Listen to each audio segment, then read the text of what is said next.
Le dije a mi esposa, Elena, no puedo creer que la boda de nuestra hija Sofía sea mañana. Ella respondió tranquilamente, sin levantar la vista. La caja de joyas envuelta reposaba en la encimera de la cocina como un secreto bien guardado, suplicando ser descubierto. Mateo Vargas, de 52 años y curtido por décadas levantando edificios, ajustó la cinta plateada con dedos callosos. «Mañana es el gran día», murmuró, pasándose una mano por el pelo canoso que empezaba a dominar. «Necesito afeitarme esta barba. No quiero parecer que acabo de salir de la obra cuando acompañe a Sofía al altar». Su esposa, Elena, no levantó la vista de su café. Uñas perfectamente cuidadas tamborileaban contra la cerámica blanca. La boda fue el sábado pasado. Las palabras golpearon como un mazo neumático. La taza de café se le escapó de los dedos, haciéndose añicos contra el granito pulido, el líquido oscuro salpicando como sangre. «¿Qué acabas de decir?» Elena deslizó su teléfono por la encimera sin emoción. Se cargaron fotos nítidas y brillantes. Sofía radiante de blanco. La ceremonia en el jardín de una viña elegante. Invitados que reconoció vagamente, vecinos, algunos parientes lejanos. Y allí, en la foto que debería haber sido su momento de mayor orgullo, un hombre alto, bronceado, con un caro traje de diseñador color carbón, acompañaba a su hija, su Sofía, al altar. Le pidió a Ricardo Benavides que la acompañara, dijo Elena con indiferencia, como si comentara el clima. Dijo que quería a alguien más, influyente. ¿Influyente?, repitió la palabra, sintiendo un sabor amargo, como a óxido, en la boca. Ricardo es genial, anunció su hijo de 19 años, Daniel, entrando a la cocina y cogiendo una manzana del frutero. Un tipo súper rico, hizo su fortuna en bienes raíces e inversiones. Nos llevó a su isla privada en el Caribe el mes pasado. Ahora es básicamente de la familia. ¿Cuándo dices nosotros?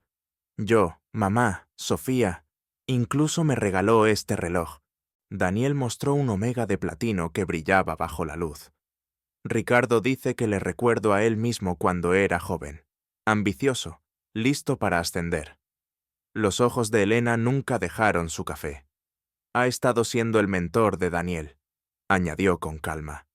Conexiones en la Universidad Católica, oportunidades de inversión, el tipo de futuro que un joven inteligente se merece. El tipo de futuro que yo no puedo ofrecerle, pensó Mateo, el vacío abriéndose en su pecho. Esas son tus palabras, no las mías, dijo Elena, finalmente mirándolo, pero sus ojos estaban fríos, distantes. Mateo cogió la pequeña caja de joyas de la encimera, el collar de perlas y diamantes que había ahorrado durante 3 meses para comprar, trabajando turnos dobles en la construcción, renunciando a sus partidos de fútbol los domingos, todo por la pieza que Sofía había admirado en una vitrina hacía meses. ¿Cuánto tiempo llevas planeando reemplazarme? Reemplazarte, Mateo. Te reemplazaste tú mismo hace años. La voz de Elena era cortante. ¿Cuándo fue la última vez que me llevaste a un sitio más elegante que el Aquí está Coco? ¿Cuándo fue la última vez que ofreciste a nuestros hijos algo más allá de las limitaciones de la clase trabajadora? La clase trabajadora construyó esta casa, replicó Mateo, sintiendo la ira subir. Pagó la Universidad de Sofía. Es la frase clave, interrumpió Daniel, mordiendo la manzana con aire de suficiencia. Ricardo se encargó de la mayoría de los gastos de la boda. Dijo que Sofía se merecía algo mejor que una simple fiesta en el patio. Esa noche, mientras Elena dormía plácidamente en la habitación de invitados, había empezado a dormir allí hacía meses, alegando sus ronquidos, Mateo se sentó en la oscuridad de su estudio con una botella de pisco y su viejo portátil. La cuenta conjunta mostraba el pago final pendiente para la productora de bodas, $1,000 de pesos. Lo canceló con un clic decidido. Luego abrió una nueva cuenta personal en otro banco y comenzó a transferir sistemáticamente sus ahorros, los fondos de su pequeña empresa constructora, todo fuera del alcance de Elena. Abrió una hoja de cálculo. Título: restitución. Encabezados de columna: nombre, ofensa, precio, estado. Primera entrada: Elena Vargas, adulterio, fraude emocional, traición financiera. Precio: por determinar. Estado: pendiente. El lunes trajo llamadas telefónicas como fuego de artillería entrante. Señor Vargas, soy de Eventos del Sol. El pago final de la boda fue rechazado. Yo no estaba invitado, interrumpió Mateo con voz gélida. Envíen la factura a quien me reemplazó en el altar, Ricardo Benavides. Para el mediodía, múltiples proveedores amenazaban con acciones legales contra Sofía y su nuevo esposo.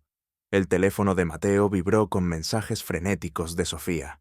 «Papá, ¿qué está pasando? Los proveedores me están llamando. ¿Por qué no pagaste? Esto es vergonzoso. Por favor, arréglalo ya». Apagó su teléfono y lo guardó en la guantera de su camioneta. En la oficina de Morales y Asociados, su abogado, Tomás Morales, extendió documentos sobre la mesa de caoba. Mateo, congelar los bienes matrimoniales es nuclear. Esto lo quema todo hasta los cimientos. Ella me reemplazó, Tomás, en la boda de mi propia hija, con su amante. ¿Amante? ¿Tienes pruebas concretas?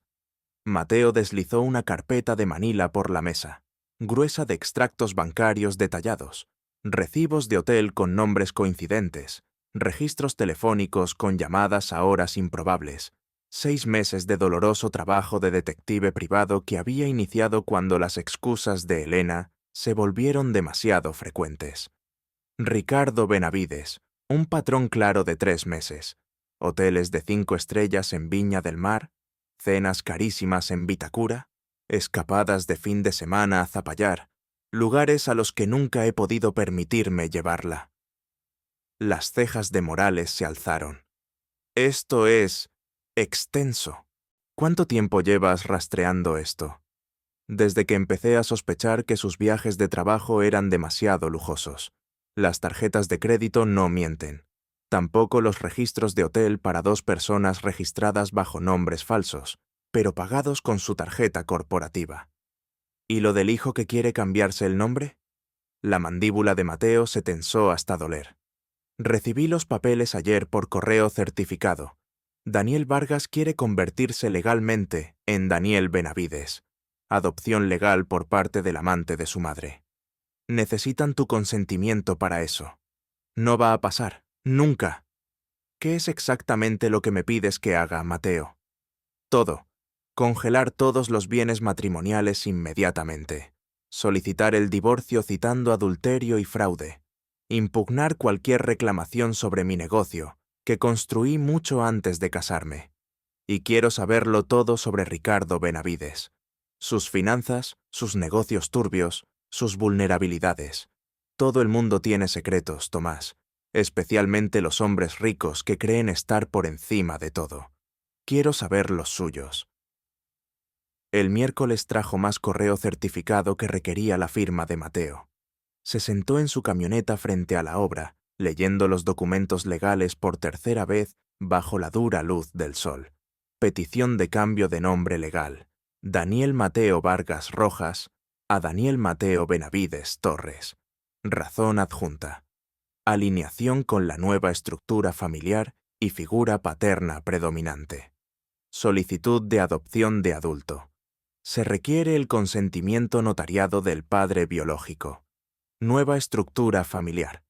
El lenguaje era clínico, impersonal, pero cortaba más profundo que cualquier herida física imaginable. Su teléfono sonó. La voz de Elena, tensa de pánico contenido. Mateo, esta tontería ha ido demasiado lejos. Las tarjetas están bloqueadas. Los proveedores de la boda amenazan con demandar a Sofía. Vuelve a casa ahora mismo. Trae tu chequera. Mateo no respondió. Colgó y condujo en silencio. La carretera un borrón indistinto, los faros cortando la creciente oscuridad como una cuchilla afilada. Cuando cruzó la puerta de entrada, 20 minutos después, Elena lo estaba esperando. Estaba de pie en el vestíbulo, con los brazos cruzados, todavía vestida con el elegante traje de chaqueta de la cena de negocios que creía haberse ganado.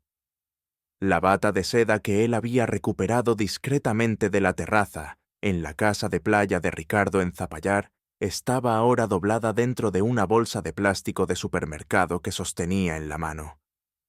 «Has venido», dijo ella, intentando mantener una fachada de control. «Bien, te dije que teníamos que hablar». «No me refería a esto». Ella barrió la habitación con un gesto. «Quería decir hablar de forma tranquila, racional, no lo que sea que es esta locura». Mateo levantó la bolsa. Elena frunció el ceño. «¿Qué se supone que es eso?» «Te lo dejaste», dijo él con calma. «En la casa de Zapallar. Pensé que querrías recuperarla». Su rostro se puso rígido. El color se le fue de las mejillas como si le hubieran dado una bofetada. «Estuve con amigas». «No, estabas riendo con una copa de vino en el patio trasero de Ricardo Benavides, la misma casa de playa que su empresa posee a través de una sociedad fantasma que rastreé la semana pasada gracias a un buen investigador. Mentiste, Elena. Siempre mientes cuando te sientes acorralada». Mateo dejó caer la bolsa al suelo con un ruido sordo. Cuando Sofía dijo que quería que alguien más influyente la acompañara al altar, pensé ingenuamente que era idea suya. Una chica deslumbrada por el brillo. Pero ahora sé exactamente de quién son las huellas dactilares en esa decisión. Tú no lo entiendes. Lo entiendo todo, Elena. Los hoteles, los restaurantes caros, la mentoría a Daniel, el secretismo. No solo me engañaste, me borraste. Un movimiento calculado a la vez, esperando que fuera demasiado lento, demasiado. Clase trabajadora para darme cuenta. Ella intentó acercarse, poner una mano suplicante en su brazo, pero él levantó una mano, deteniéndola. «No lo hagas. Ya hemos pasado la etapa de las mentiras reconfortantes y las disculpas de medianoche. La pregunta ahora es, ¿con qué rapidez haces las maletas?» La voz de Elena finalmente se quebró. «No quise hacerte daño, Mateo. Yo... Pero lo hiciste. Y ahora tengo que decidir qué significa eso para la casa que construí, para el negocio que levanté con mis manos, para nuestros hijos». Ella lo miró fijamente, lágrimas silenciosas corriendo por su rostro maquillado. «¿Qué quieres de mí?» «Quería la verdad hace 2 meses. Ahora quiero consecuencias». La casa se sentía extraña cuando entró días después para recoger algunas herramientas. Habían aparecido objetos caros que él no reconoció. Cojines de seda, una escultura abstracta de metal, una cava de vinos surtida con botellas que costaban más que su salario semanal. Las fotos familiares en las paredes habían sido reorganizadas. Algunas, las que lo mostraban prominentemente, habían desaparecido por completo. La invitación de boda de Sofía estaba sobre la repisa de la chimenea, una elegante caligrafía anunciando el matrimonio, pero su nombre, el del padre que la crió, no figuraba en ninguna parte. Elena estaba de pie en el salón, vestida impecablemente para los negocios. Detrás de ella, Daniel holgazaneaba en el sofá de cuero nuevo, su reloj Omega brillando ostentosamente. «Esta rabieta tiene que terminar, Mateo», dijo Elena después de una pausa cargada. «¿Rabieta? ¿Congelar las cuentas conjuntas? ¿Negarse a pagar la boda de Sofía? Nos estás avergonzando delante de todos». Mateo se acercó a la repisa, cogió la invitación con cuidado. «Nosotros. Veo el nombre de Sofía, el de su marido. El señor Ricardo Benavides y la señora Elena Vargas solicitan el honor de su presencia. Pero de alguna manera se me pasó mi participación real en este evento. ¿Estabas trabajando? Siempre estás trabajando. Estaba trabajando para pagar esto». Levantó la invitación. $1,000 de pago final. $23,000 en total que salieron de mi cuenta. Cada maldito peso ganado en jornadas de 16 horas, llegando a casa cubierto de polvo de hormigón para que ella tuviera su día de princesa. Ricardo ayudó con algunos gastos. Ricardo. Mateo dejó la invitación con una precisión deliberada. «Háblame de Ricardo». La compostura de Elena vaciló por un instante. «Es un amigo». dijo ella, demasiado rápido. Un hombre de negocios de éxito que ha sido muy generoso. ¿Un amigo que te lleva a un resort junto al mar en Cancún? ¿Un amigo que acompaña a mi hija al altar en mi lugar? Estás siendo paranoico y posesivo. Mateo sacó su teléfono, se desplazó hasta una fotografía y se la mostró. ¿Reconoces esto? La imagen era nítida, tomada por su investigador, el Seaside Resort, 15 de marzo. Elena y Ricardo, tomados de la mano, caminando por la playa hacia las suites de luna de miel. Eso fue una reunión de negocios, dijo ella, pero su voz flaqueó. ¿En la suite de luna de miel? La voz de Mateo bajó a un susurro helado. ¿Discutiendo qué tipo de negocio, Elena? El color se desvaneció completamente del rostro de Elena, como el agua drenándose de una presa rota. 3 meses, continuó Mateo. Elena, cada vez que yo estaba fuera de la ciudad por trabajo, cada vez que decías que ibas a visitar a tu hermana en La Serena. Se desplazó por más fotos. El Grand View Hotel en Pucón, Chepier en Vitacura, la Marina en Algarrobo, donde Ricardo tiene su yate. Mateo. ¿A dónde va Daniel esta tarde? Elena parpadeó, descolocada por el cambio de tema. Se reúne con Ricardo para hablar de unas prácticas de verano. Una empresa de inversiones quiere entrevistarlo. Por supuesto que sí.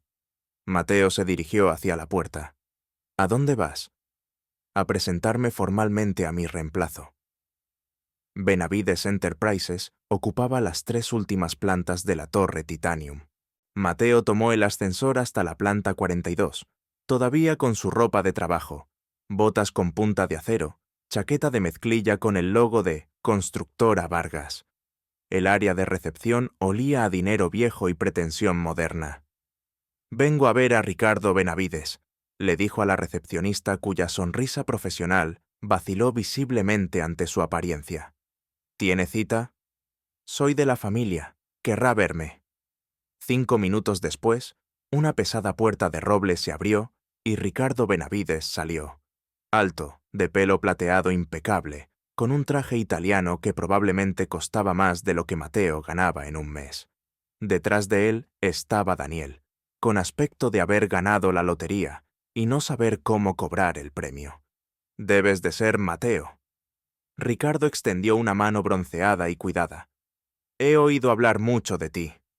Mateo no la tomó.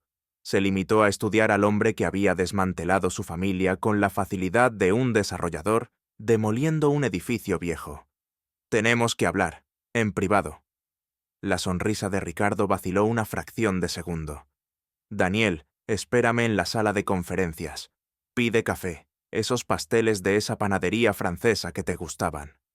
«Pero, papá, pensé que íbamos a discutir mi futuro». Daniel se contuvo, sonrojándose. «Quiero decir, Ricardo, pensé.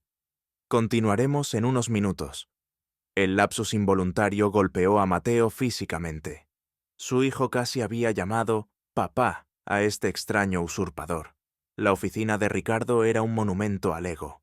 Premios enmarcados, fotografías con políticos sonrientes, una vista panorámica de todo Santiago. Se acomodó detrás de un escritorio del tamaño de un portaaviones. «Mira, Mateo, sé que esto es incómodo». «¿Incómodo?» Mateo permaneció de pie, sintiendo la vibración de la ira bajo su piel. «Secuestraste la boda de mi hija. Le estás lavando el cerebro a mi hijo con promesas vacías. Te estás acostando con mi esposa. Hemos superado lo incómodo hace mucho». «Prefiero pensar que estoy llenando un vacío», dijo Ricardo con calma. «Un vacío que, seamos sinceros, tú creaste». «¿Perdón?» Ricardo se reclinó, juntando las yemas de los dedos como un villano de película. Elena estaba sola, Mateo, aburrida, descuidada. Sofía necesitaba una figura paterna que pudiera elevar su posición social, abrirle puertas que tú nunca podrías. Y Daniel se merece oportunidades más allá de las aspiraciones limitadas de la clase obrera. Seamos realistas. ¿Qué puedes ofrecerle tú?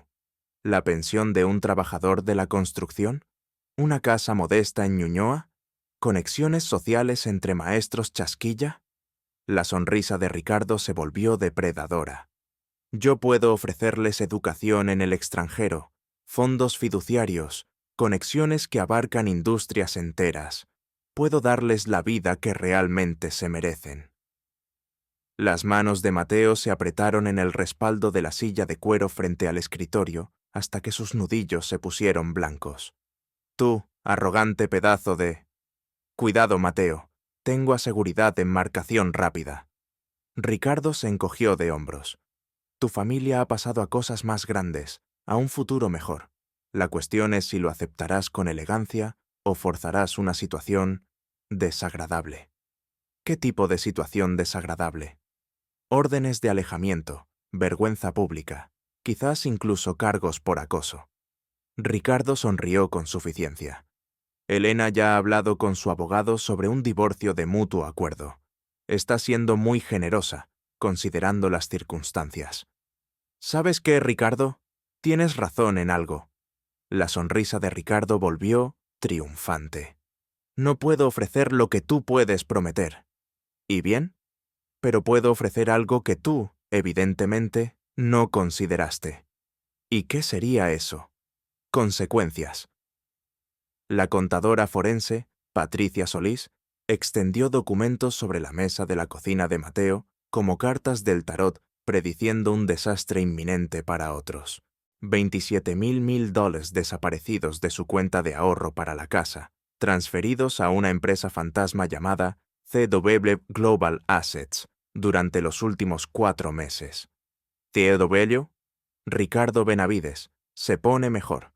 La firma de tu esposa está en los papeles de constitución de la sociedad. Figura como cofundadora y directora financiera. Patricia señaló la firma inconfundiblemente de Elena. Esto no es una falsificación, Mateo.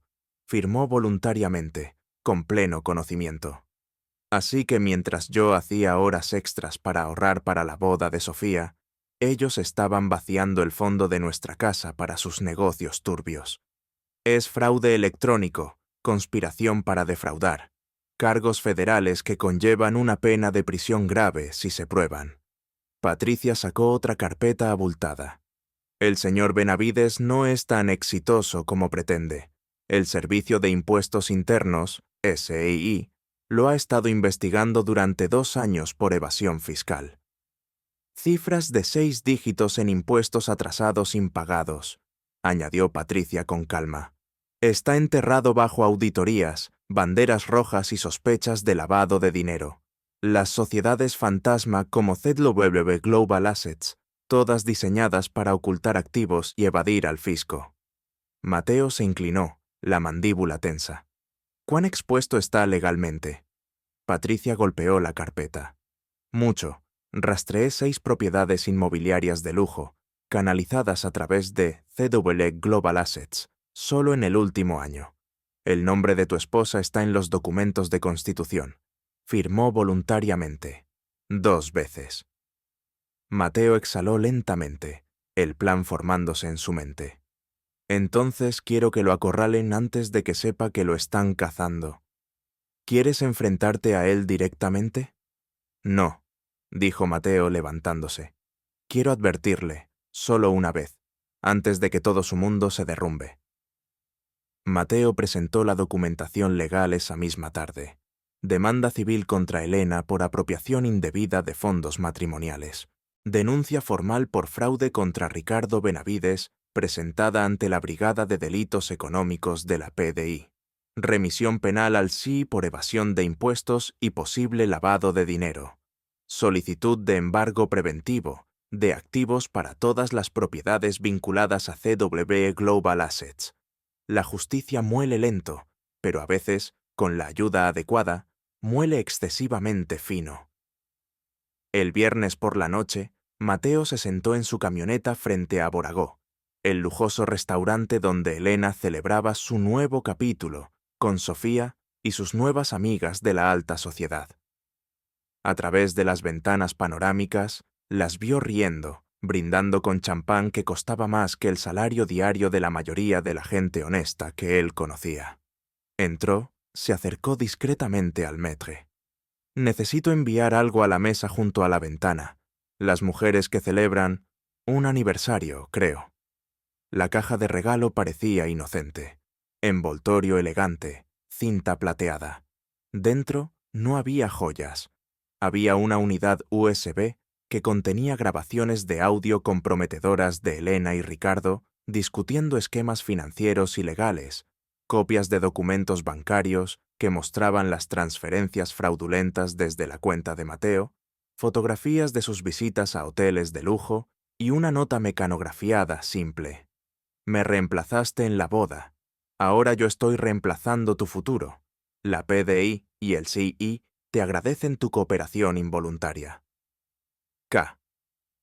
Mateo observó desde la barra cómo el sommelier entregaba la caja con una sonrisa. Elena la abrió con una anticipación deleitada que rápidamente se transformó en confusión, luego reconocimiento y finalmente, puro terror pálido. Agarró el brazo de Sofía, susurró frenéticamente algo en su oído. La celebración murió instantáneamente, como si alguien hubiera cortado la corriente eléctrica.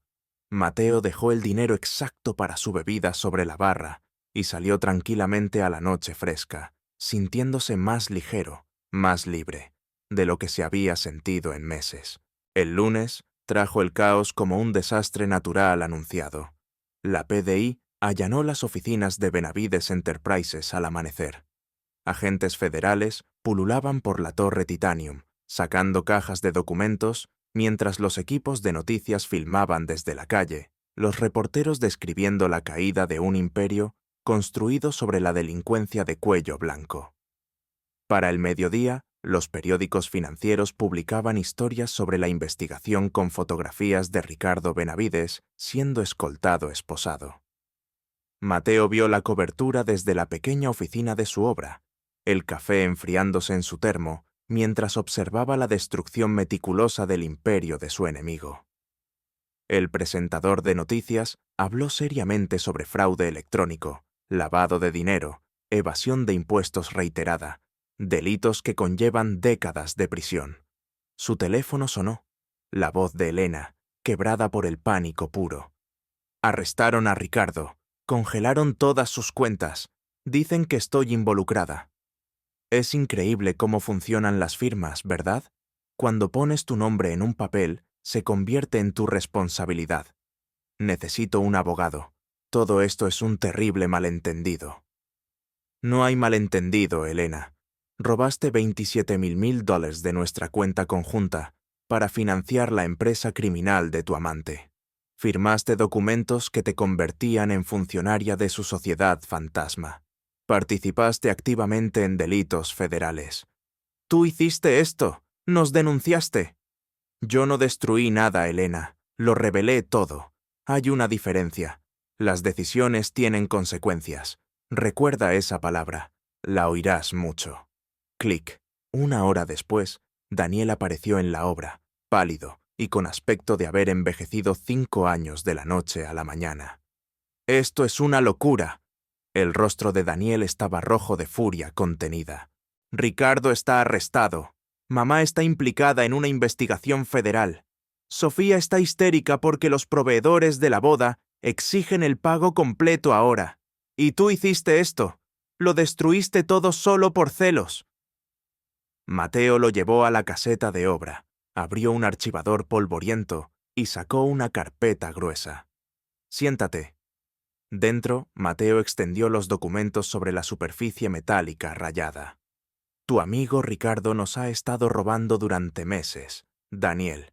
$27,000 del fondo de renovación de la casa que tu madre y yo teníamos.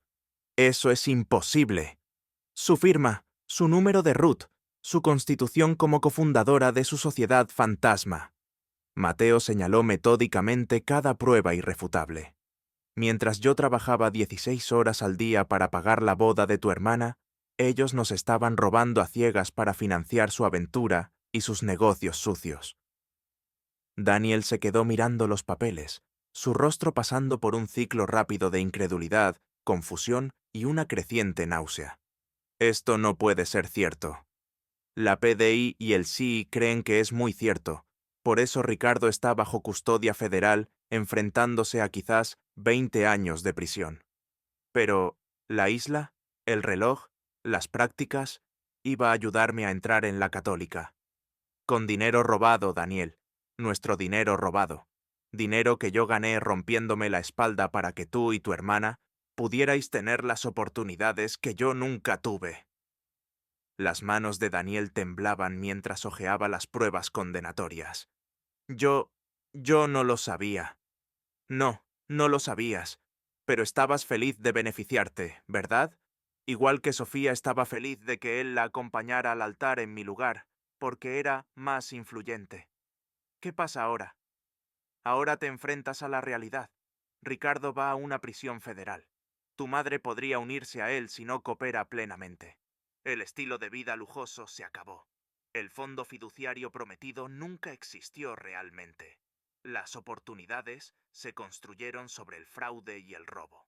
¿Y qué se supone que haga yo? Madurar rápido, aprender lo que significa el trabajo honesto, descubrir que las oportunidades reales vienen del esfuerzo y la integridad, no de las conexiones con criminales de cuello blanco. «Esto es culpa tuya», espetó Daniel, poniéndose de pie de un salto. «Si hubieras sido un padre mejor, más presente, más exitoso». ¿Mejor? La voz de Mateo bajó a un susurro amenazante. Me maté a trabajar para esta familia, Daniel. Ahorré cada peso para vuestra educación, vuestro futuro. Estaba construyendo algo real, algo duradero, con mis propias manos. Y vosotros lo cambiasteis por oro de tontos, porque venía en un envoltorio más brillante. Daniel se dirigió furioso hacia la puerta. Se volvió en el umbral.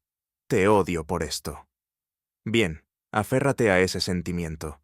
Quizás te recuerde lo que la lealtad debería haber significado antes de venderla tan barata. La puerta de la caseta se cerró de golpe, lo suficientemente fuerte como para hacer temblar las ventanas. La comparecencia judicial estaba abarrotada. Periodistas, fiscales federales y las víctimas silenciosas de Ricardo Benavides. Inversores que habían perdido los ahorros de toda su vida. Contratistas que nunca cobraron por su trabajo. Empleados cuyas pensiones fueron saqueadas para financiar yates y relojes caros. Mateo se sentó al fondo, observando cómo llevaban al amante de su esposa, vestido con un mono naranja y esposas. La fiscal adjunta, Jennifer Walsh, fue metódica y brutal. Señoría, el acusado operaba una compleja red de sociedades fantasma, diseñadas para estafar a inversores y blanquear dinero ilícito. Nuestra investigación ha descubierto más de 2.000 millones de pesos en transacciones fraudulentas que abarcan varios países, involucrando a docenas de víctimas, muchas de ellas personas mayores y vulnerables. El caro abogado de Ricardo intentó un control de daños desesperado. Mi cliente niega categóricamente todos los cargos. Esto es una persecución judicial excesiva basada en... Señoría, interrumpió Walsh con frialdad. Tenemos pruebas documentales irrefutables que vinculan al acusado directamente con fraude electrónico, evasión de impuestos agravada, blanqueo de dinero y cargos de conspiración que abarcan al menos 3 años. Además, su cómplice principal, la señora Elena Vargas, ya ha prestado testimonio completo a cambio de un acuerdo de culpabilidad negociado. El corazón de Mateo dio un vuelco. Elena había delatado. Se había vuelto contra su amante para salvarse a sí misma. El juez, severo y experimentado, revisó el expediente con el ceño fruncido. La fianza se fija en 5.000 millones de pesos, solo en efectivo. El acusado entregará su pasaporte y se someterá a vigilancia electrónica con arresto domiciliario en espera del juicio. Ricardo se desplomó visiblemente, como una marioneta a la que le hubieran cortado los hilos. 5.000 millones en efectivo era una suma imposible con todos sus activos congelados, las cuentas embargadas, su imperio fraudulento reducido a escombros financieros. Fuera del juzgado, Mateo interceptó a Elena cerca del BMW de su abogado. Parecía haber envejecido una década en cuestión de semanas. ojos hundidos, más delgada, vistiendo ropa elegante, pero que sugería que las juergas de compras de diseñador habían terminado abruptamente. Testificaste en su contra. Ella no podía mirarlo a los ojos. Se concentró en un punto lejano sobre su hombro. Tenía que hacerlo. Iban a acusarme de cómplice total. 20 años, Mateo. 20 años en una prisión federal. ¿Y ahora? Acuerdo de culpabilidad. Culpable de cargos menores de complicidad. 5 años de libertad condicional. Restitución total. ¿Cuánta restitución? Todo. La casa, mi jubilación anticipada, mis joyas. Todo lo que poseo se destinará a pagar a las víctimas de Ricardo. Bien. Mateo, por favor. Sé que la fastidié terriblemente, pero podemos arreglar esto. Terapia. Empezar de nuevo. ¿Empezar de nuevo? Su risa fue áspera, como grava bajo una bota. ¿Crees que podemos simplemente fingir que no me reemplazaste con un criminal convicto? ¿Fingir que nuestro hijo no quiere cambiarse el nombre para renegar de mí? ¿Fingir que no robaste a nuestra propia familia para financiar tu aventura? Elena empezó a llorar, sollozos silenciosos y avergonzados. Nunca quise que llegara tan lejos. Pero llegó, y ahora te enfrentas al coste. Se alejó, dejándola sollozando en el aparcamiento del juzgado, sola con las ruinas de la vida que había elegido. 2 meses después, la casa estaba en proceso de ejecución hipotecaria. Los pagos de restitución ordenados por el tribunal se llevaron todo lo que Elena poseía. Sofía, humillada por la incesante cobertura mediática del escándalo, se había mudado al otro lado del país con su marido, cuya familia adinerada no quería tener nada que ver con el sindicato del crimen federal con el que su hijo se había casado por error. Daniel había abandonado la universidad, no podía pagar la matrícula sin el prometido e inexistente apoyo financiero de Ricardo. Había conseguido un trabajo cargando cajas en un almacén en Quilicura, aprendiendo por primera vez el valor del trabajo duro y honesto. La petición de cambio de nombre llegó por correo una última vez, devuelta por el tribunal, marcada como retirada por el solicitante.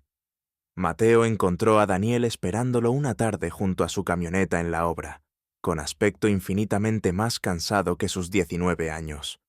La ropa cara de diseñador había desaparecido, reemplazada por el uniforme del trabajo honesto. Vaqueros gastados, botas de trabajo, una camiseta manchada de sudor y grasa. «Necesito hablar contigo». Mateo asintió, apoyándose en la puerta de la camioneta. «¿Retiraste la petición?» «Sí, ya no tiene sentido». Hubo una larga pausa. «He estado pensando mucho, sobre todo». Daniel tragó saliva, evitando la mirada de su padre. «Tenías razón. Fui un idiota. Me dejé cegar por el dinero fácil, por las promesas. No vi lo que tenía delante». «¿Y qué tenías delante, Daniel?» «A ti, trabajando duro cada día, construyendo algo real, sacrificándote por nosotros, y yo lo desprecié». Mateo no dijo nada. Esperó. Quiero arreglar las cosas, papá, si me dejas».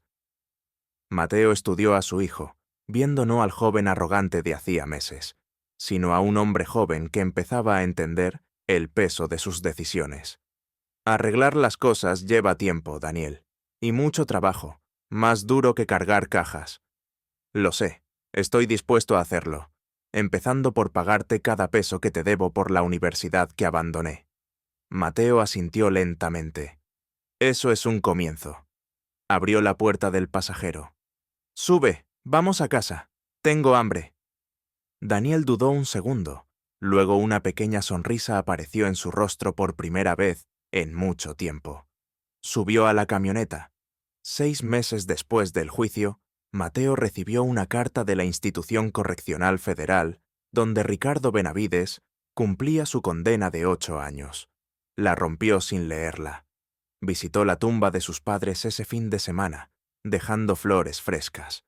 Les contó en voz baja sobre los niños, sobre cómo Daniel estaba trabajando duro y planeaba volver a estudiar por la noche, sobre cómo Sofía llamaba de vez en cuando, todavía distante pero menos amargada. Les contó que estaba empezando a sentirse en paz. El enfrentamiento final nunca llegó. Elena cumplía su libertad condicional, trabajando en un empleo mal pagado, viviendo en un pequeño apartamento alquilado. Sofía seguía casada, pero la relación era tensa, ensombrecida por el escándalo. Daniel venía a cenar todos los domingos, ayudaba a Mateo con las reparaciones de la casa, reconstruyendo lentamente el puente que había quemado. Un año después, Mateo estaba sentado en la oficina de su ahora próspera empresa de consultoría de construcción. Un golpe en la puerta interrumpió su revisión de unos planos. Daniel estaba allí, sonriendo tímidamente. «Hola, papá. ¿Tienes un minuto?» «Siempre para ti, hijo. ¿Qué pasa?» Daniel entró y dejó un sobre el escritorio. «Es mi primer cheque de pago completo de la nueva empresa de logística. Quería dártelo, para empezar a devolvértelo de la universidad». Mateo abrió el sobre. Dentro había un cheque por una suma considerable. Lo miró, luego miró a su hijo, viendo el orgullo y la determinación en sus ojos. Empujó el cheque de vuelta hacia Daniel. «Guárdalo, inviértelo en tus estudios nocturnos. Ese es el mejor pago que puedes hacerme». Los ojos de Daniel se llenaron de lágrimas. «Gracias, papá». «De nada, hijo. Ahora, ¿qué tal si vamos a almorzar? Conozco un lugar nuevo que tiene las mejores empanadas». Salieron juntos de la oficina, padre e hijo, caminando hacia un futuro que, aunque diferente al que habían imaginado, estaba construido sobre algo mucho más sólido que el dinero fácil o las promesas vacías, el respeto ganado y la redención buscada. La caja de joyas todavía estaba en la encimera de la cocina de Mateo, sin abrir. Un símbolo no de un amor perdido, sino de una lección aprendida, que el verdadero valor no reside en lo que puedes comprar, sino en lo que construyes con integridad, día tras día. Y las consecuencias, como les enseñó a todos, tienen una forma de perdurar, para bien o para mal.